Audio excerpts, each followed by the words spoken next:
2024 has just started, but here's the question for you. Should the G.I. Joe Classified Mainline end?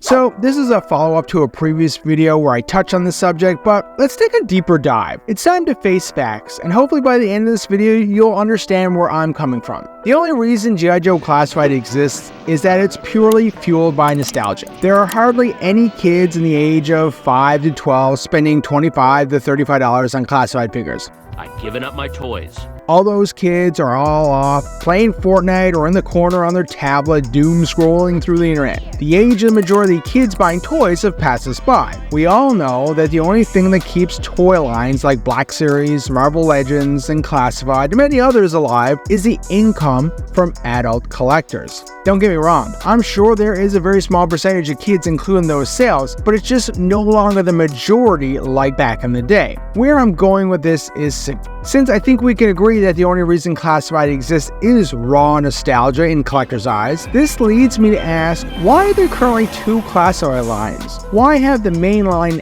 and the Retro line? Why is Hasbro expecting all of us collectors to double dip on all of our favorite characters? For the most part, the Mainline figure usually comes out, then later we get a more screen accurate retro release which includes that lovely retro packaging to follow. I feel like this is another case of Hasbro, or insert any company, just expecting their customers to have infinite money to spend on the products, when in reality, most collectors are even struggling to stay in the game with the state of inflation around the world. With the Retro series no longer being exclusive to Walmart, see our previous video on that topic, one can now expect to find Retro everywhere, including Target USA or even Toys R Us Canada. Does Hasbro expect us as collectors to walk into a Target and see your insert favorite G.I. Joe character here in Mainline packaging, purchase it, go home, and then a couple weeks later return to the same store, find that same favorite character now done in retro packaging and walk out with them as well? I think if Hasbro wants to bring the series to the next level, they should merge the two lines and get rid of the Mainline packaging and simply release every figure in retro packaging moving forward. This would hit collectors hard with nostalgia and possibly even increase sales across the board,